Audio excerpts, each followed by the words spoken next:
아프리카 대륙 남동부에 위치한 짐바브웨. 짐바브웨는 모잠비크, 잠비아, 보츠와나 그리고 남아프리카 공화국과 국경을 접하고 있는 내륙 국가다. 영국의 자치 식민지로 편입될 당시인 1923년만 해도 짐바브웨의 국명은 로디지아 공화국이었다.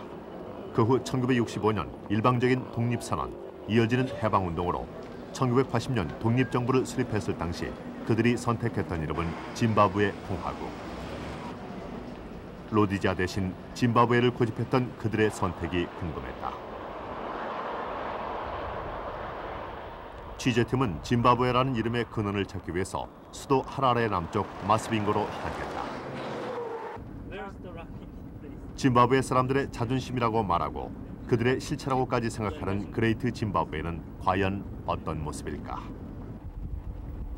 광활한 대지, 구름 속의 햇살이 신비스럽기까지 하다.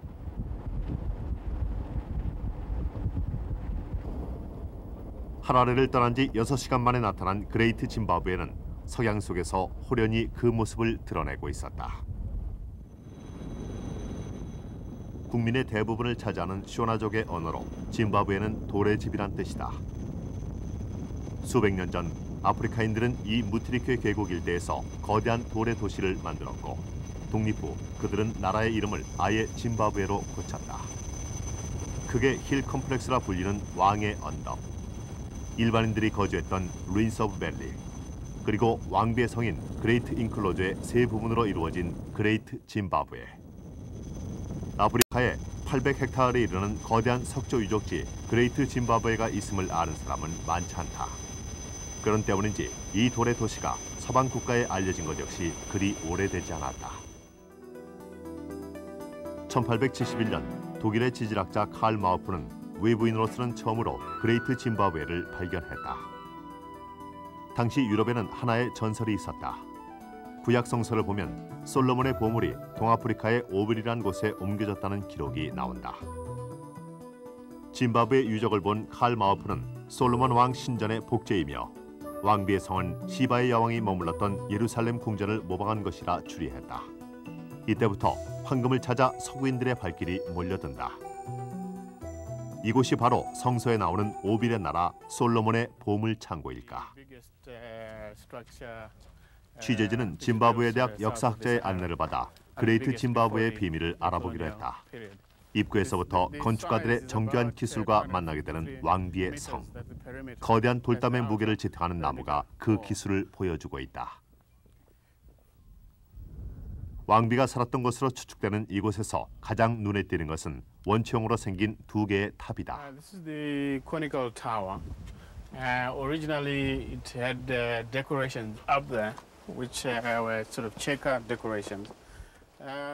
정교한 모양의 이 탑은 어떤 용도로 쓰여진 것일까? But we can suggest ways. First of all, it looks like a grain bin.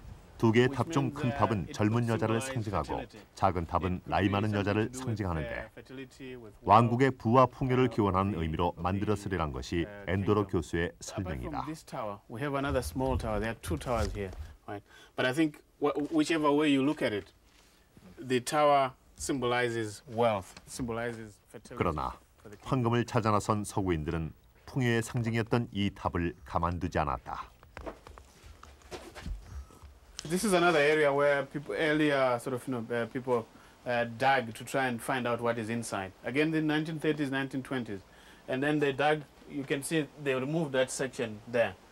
Some people thought that there could be gold inside, so they dug in, right, and then tried to see what is inside. But it's all solid stone. There's nothing like you don't have any gold in there.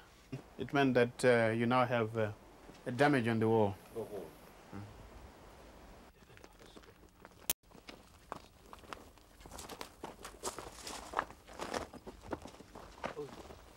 짐바브웨가 지난날 황금의 도시였다는 사실은 이 지역 일대에 걸쳐 있는 6개가 넘는 금광에서도 그 사실을 증명하고 있다.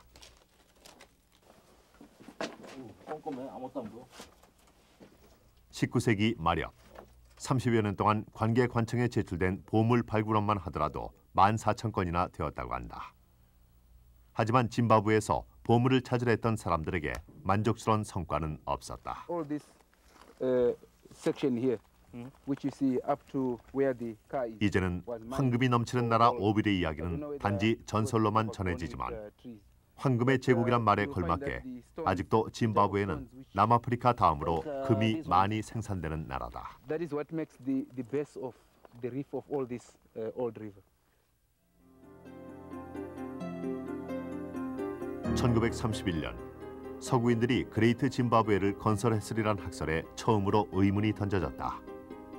영국의 고고학자 톰슨 여사의 학술진흥회 조사 보고서에 따르면 이곳에서 출토된 유적이나 건축 양식으로 보아 아프리카인이 건설했다는 것이다. 그러나 백인 정부 아래에서 지속된 오랜 인종차별과 서구인들의 편견은 이런 주장을 인정하지 않으려 했다.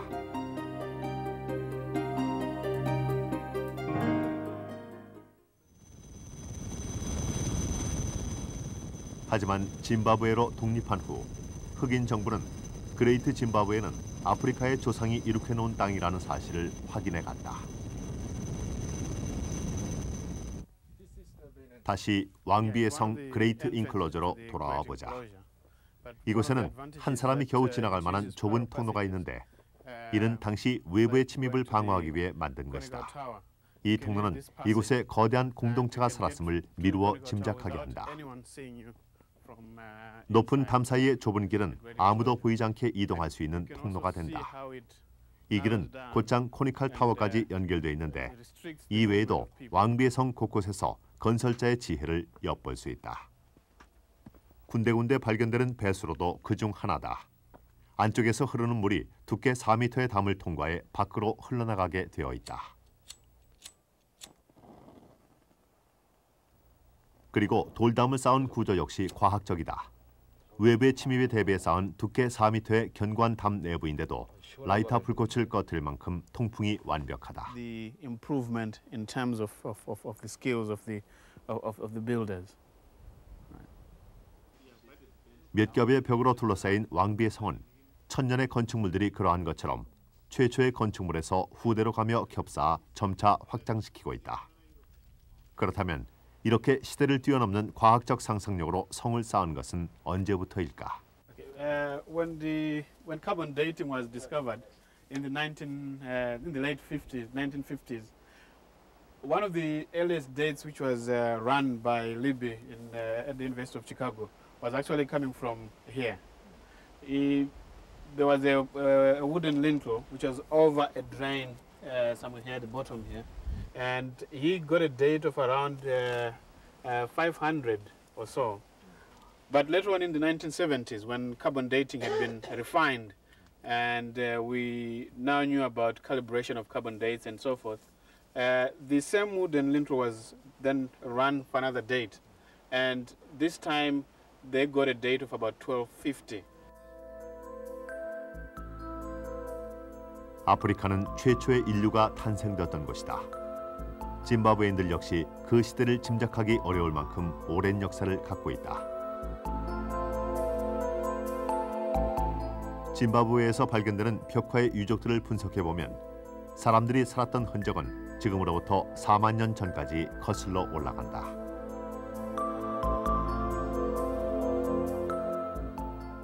이 지역에서 발견된 신석기 유물들은 오래전부터 수렵 생활을 거쳐 농경 생활을 주로 했다는 사실을 보여준다. 4만 년 전부터 이곳에 살면서 들소를 사냥하고 석기를 사용했던 아프리카인들의 조상. 그들은 오랜 세월을 거쳐 짐바브웨의 쇼나족으로까지 이어진다. 짐바브웨 인구의 80% 이상을 차지하고 있는 쇼나족. 바한가 마을에서 만난 쇼나족은 조상들과 마찬가지로 농경에 생활의 기반을 두고 있었다. 국토 대부분이 해발 1000m가 넘는 짐바브웨는 아프리카의 다른 지역에 비해 땅이 비옥한 데다 우기와 건기가 뚜렷해 오래전부터 농사를 지어왔다. 모든 농경사회가 그러하듯 이곳에서는 마을 공동체의 결속력이 강하게 맺어져 있어 추장의 권위는 짐바브웨 정부의 대통령보다도 앞선다. 백인 통치 시절 정부에서 지급했다던 예복을 차려입고 나온 추장. 그러나 짐바브웨가 갖는 의미만은 당당하게 얘기했다. Well, the name Zimbabwe to the people is only a name of the mountain, yes, which was only built with rocks only. So that's why they respect it, and we used to do our traditional in the Great Zimbabwe, and our spirit medium used to stay there in the Great Zimbabwe. That's where we have been doing everything. When we want to ask for rain, we go there in Great Zimbabwe, then we do our beer, brew our beer. We say all what we want, our spirit. Then from there, we started dancing and doing everything. Then after that, usually it used to do that when we did it in the morning. During the evening, the rain comes. Then people go for plowing.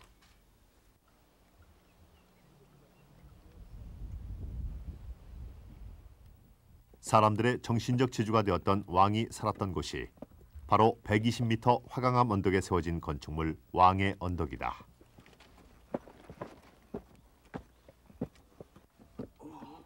일반인들의 거주 지역에서부터 왕의 언덕까지는 화강암 구조물들이 좁은 통로를 만들고 있으며 수백 개의 계단이 이어져 있다.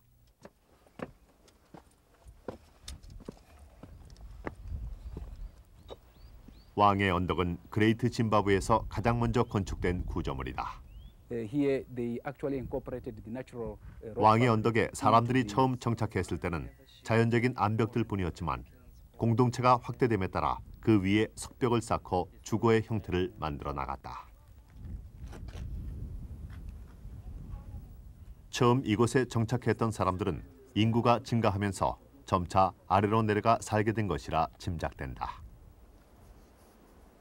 Well, the occupation of this enclosure starts from about 300 AD, as you can see from this level here. And then we have another occupation which we have dated to about 500 AD, Yeah. right? That's this level here, which you can see from this floor. Yeah. And then we have another occupation of with the stone enclosures, which is from 1000 AD, 1000 right, AD, onwards. yeah. Yeah, that's when we start getting these stone walls. And the brothers are not there. 자연적인 거대한 암석 밑에 낮은 석벽이 세워진 이곳은 종교적인 의미가 있는 곳이다. 7개의 독수리 조신상이 이곳에서 발견되었기 때문이다. 조신은 발견 당시 백인들이 남아프리카로 빼돌렸으나 독립 후 모두 반환되었다. 이 조신은 짐바브웨인들에게는 특별한 의미가 있다. 전통적으로 새는 인간과 죽은 자 사이에 메시지를 전달한다고 믿어왔고 오래전부터 짐바브웨인들에게 독수리는 영혼의 새, 정신의 새로 뿌리박혀 있다. 현재까지도 짐바브웨 동전이나 지폐에도 새겨진 이 조신은 언제나 일반 시민들의 생활 가까이에 있다.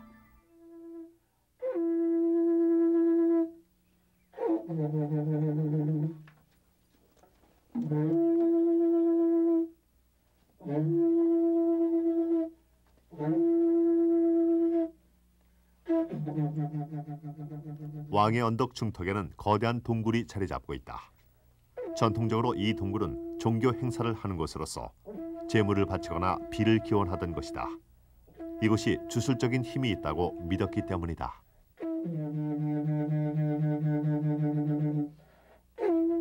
지배자는 이곳에서 아래의 신전을 굽어보며 명령을 내리기도 했다.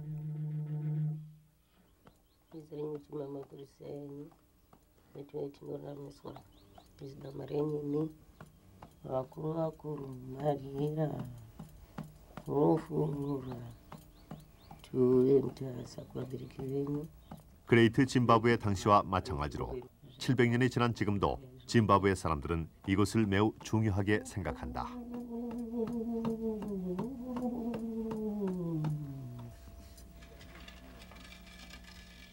요즘도 쇼나인들은 이곳에서 조상신을 불러 기우제를 지내기도 하고 개인적인 소망이나 공동체 의식을 치르기도 한다.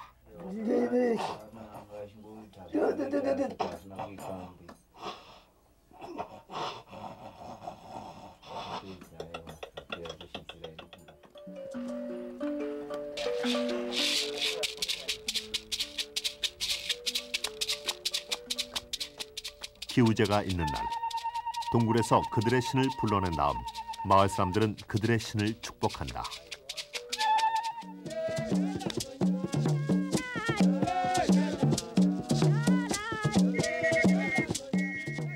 그 옛날 그레이트 짐바브웨 사람들은 기우제를 지낼 때 왕의 언덕에 산소를 제물로 바쳐 신을 위로하고 비를 기원했다고 전해진다. 농경 생활을 하는 이들에게 비는 가장 중요한 자연 조건이다. 한 해의 풍년을 약속하는 비로부터 그들의 모든 생활이 시작되기 때문이다.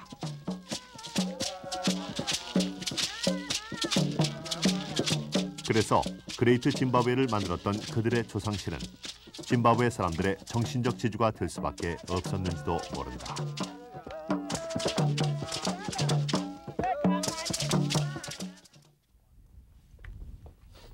왕의 언덕과 왕비의 성 사이에는 담으로 둘러싸인 일반인의 거주지가 관목 사이로 펼쳐져 있다. 그레이트 짐바브웨는 전성기에 2만 명 이상이 거주했고 불어나는 인구를 수용하기 위해서 일반인들의 거주지는 왕의 언덕과 왕비의 성 사이에 빼곡히 들어차게 되었다. 여기서 취재진은 하나의 궁금증을 갖게 되었다. 왕의 언덕, 왕비의 성, 그리고 일반인들의 거주지에 이르기까지 네모 반듯하게 깎여진 이 많은 돌이 도대체 어디서부터 온 것일까 하는 의문이 그것이었다.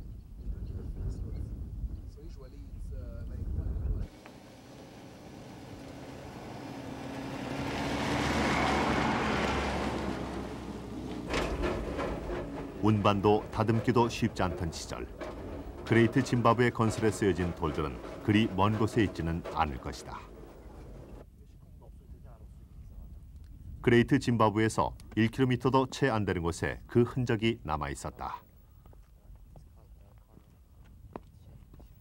산 하나가 온통 돌로 뒤덮인 채석장. 그들은 이 거대한 돌산에서 어떻게 돌을 떼어냈을까? 이 의문에 대해선 당시의 기술로 보기엔 신비할 정도로 발전된 과학적 방법이 동원되었다.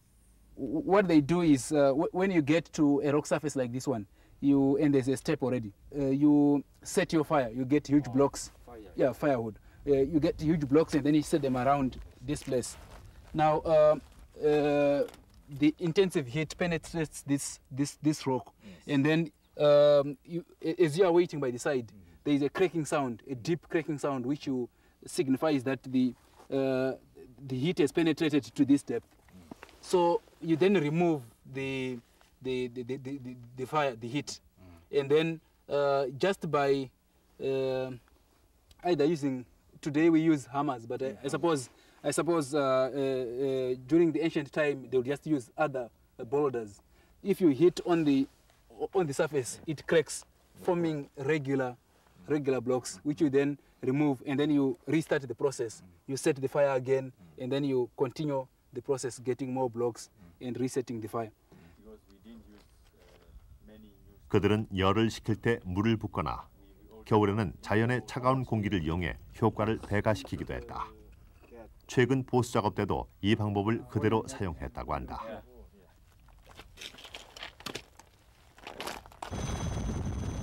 인력이 바로 권력으로 직결되던 시대, 이만을 헤아리던 그레이트 짐바브웨는 풍부한 인력 그리고 발달된 기술로 인한 경제력을 갖고 세력을 확장시켜 나가기 시작했다.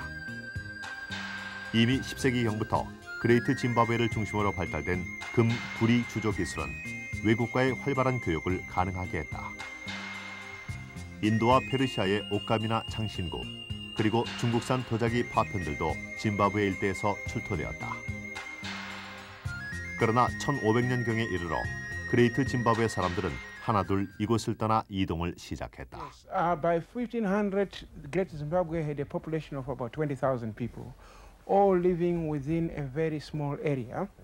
But it also shows that there were now a lot of pressure for resources. They could not have a lot of resources within a short area. So they decided to move away to where they could find more. That's the main reason. We also know that by 1500, a major movement to the north of Great Zimbabwe, on the northern plateau, set up the Monomotapa Kingdom. and the fact that by 1500, the control of Great Zimbabwe extended to Mozambique, Botswana, South Africa. And so it was overstretched to command control over such a wide area. And because of that, you also had a number of small chiefs and and headmen who broke away to set up their own kind of states. 비록 작은 집단으로 나뉘어졌지만 모노모타파 왕조는 그레이트 짐바브웨에서부터 남아프리카 전역으로 그 권력이 이어졌던 것으로 보인다. 그레이트 짐바브웨와 같은 석조 유적지들이 짐바브웨 일대는 물론 모잠비크의 소팔라까지 계속 나타나는 것이 바로 그 증거다.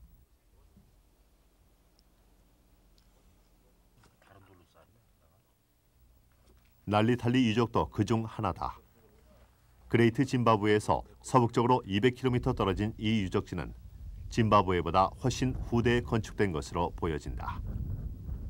그레이트 짐바브웨보다 규모는 작지만 보다 발전된 건축 양식을 볼 수 있기 때문이다. 그리고 이들은 지금의 인도양에 있는 모잠비크의 소팔라 항구까지 세력을 펼친다. 모노모타파인들과 교역을 하던 서구인들이 직접 만날 수 없는 흑인 왕을 무수강스럽지만 상상으로만 그린 그림이 그들의 당시 세력이 광범위했음을 보여준다. 오늘날 그레이트 짐바브웨 같은 석조 건축물들은 짐바브웨 내에서만도 200개가 넘게 발견된다. 그리고 그 많은 돌의 집들은 그레이트 짐바브웨라는 자긍심으로 짐바브웨 사람들을 하나가 될 수 있게 한다.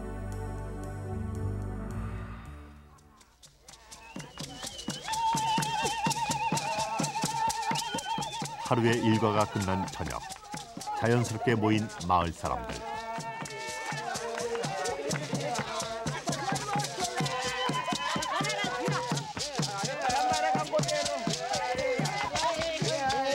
그들은 바로 700년 전 그레이트 짐바브웨를 건설한 쇼나족과 남부 아프리카를 지배했던 모노모타파의 후예들이다. 그들은 비를 오게 해주는 조상신과 땅을 잃었을 때조차 끝까지 싸워 이겨낼 힘을 주는 그레이트 짐바브웨의 힘을 믿고 있다.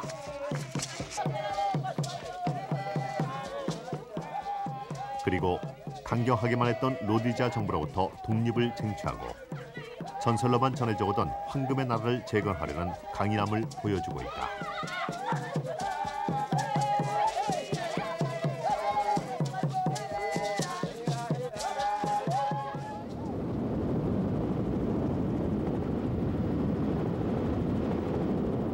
앙골라와 자이레에서부터 흘러온 잠베지강의 줄기가 잠비아와 짐바브웨 접경을 흐르다 깊은 협곡을 만나 최고 높이 150m로 떨어지는 빅토리아 폭포.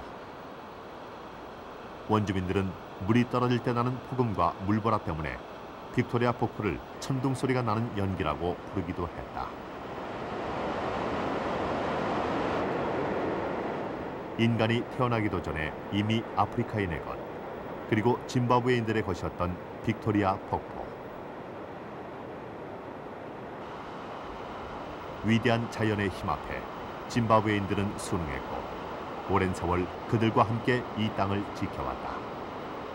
짐바브웨인들에게 있어 황금의 제국은 아마도 빅토리아가 주는 아름다운 자연, 조상이 남긴 정신적인 유산이었을지도 모른다. 그리고 그들이 신비의 대륙 아프리카에 남긴 문명, 그레이트 짐바브웨.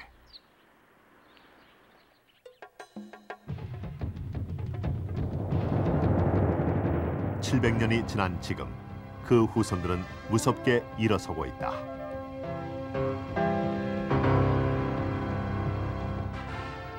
짐바브웨 사람들은 이제 솔로몬의 보물 창고가 아닌 아프리카의 황금 제국, 아니 아프리카의 힘으로 보여지길 원한다.